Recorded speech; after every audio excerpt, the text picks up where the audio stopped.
Paresh Rawal hind kinosining serqirra aktyorlaridan biri sanaladi. U shunchaki komik aktyor emas, balki dramatik rollarni ham, salbiy rollarni ham birdek mahorat bilan ijro etadigan artist. Paresh Rawal 1950-yil 30-mayda Hindistonning Mumbay shahrida tug'ildi. U gujarotliklar oilasida tarbiyalandi va dastlabki ta'limni Mumbay shahrida oldi. Texnik mutaxassislik bo'yicha ta'lim olganiga qaramay, aktyorlik kasbiga qiziqish uni teatr sahnasiga boshlab keldi. Faoliyatining ilk yillarida Paresh Rawal teatr sahnasida ijod qildi va sahna unga nutq, hissiyotlar va mimika ustida ishlashga imkon berdi. Paresh Rawal kinoda birinchi marta 1984-yil Holi filmida suratga tushdi. 1986-yilda esa tomoshabinlar uni Nom filmidagi salbiy roli orqali tanishdi. Bu roldan so'ng unga ko'plab yirik loyihalardan takliflar tusha boshladi. 1980-1990-yillarda Paresh Rawal asosan salbiy rollarni ijro qildi. Ram va Lakhan, Qirol amaki, ba'zi Rubki Rani Choronka Raja singari filmlarda u yovuz lekin o'ziga yarasha jozibasi bor qahramonlarni gavdalantirdi. Ovozi, o'tkir nigohlari va ta'sirli dialoglari Pareshni o'z davrining eng kuchli salbiy qahramonlarini gavdalantirishiga imkon berdi. 2000-yilda ekranlarga chiqqan Hera Pheri komedik filmi Paresh Rawalning faoliyatida tub burilish yasadi. Uning Baburao Gampatrao roli hind komediyalari tarixida nihoyatda mashhur bo'lib ketdi.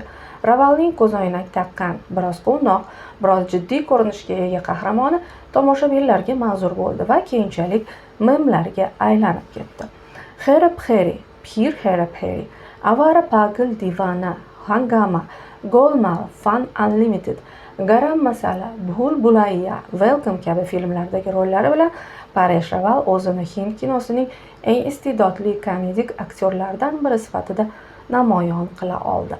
Paresh Rawal aktyor sifatida faqat komediya yoki salbiy rollar bilan cheklanib qolmadi. U siyosiy ijtimoiy mavzudagi dramatik filmlarda ham o'ziga xos rollarni ijro qildi. Ayniqsa OMG, Oh My God filmidagi Kanjilal Mehta roli orqali din, e'tiqod va insoniy qadriyatlar haqida chuqur fikr yuritishga undadi. 2014-yilda Paresh Rawal Bharatiya Janata Party partiyasi a'zolari qatorida siyosat olamiga kirdi va Gujarat shtatidan Hindiston parlamentiga deputat bo'lib saylandi. U bir necha yil siyosat bilan shug'ullandi, lekin kinodan ketmadi. Paresh Rawal 1994-yilda Sir filmidagi salbiy roli va 2000-yilda Hera Pheri'dagi komedik roli uchun Filmfare mukofoti bilan taqdirlandi. 2014-yilda esa unga Hindiston hukumati tomonidan san'at rivojiga qo'shgan hissasi uchun Padma Shri mukofoti berildi.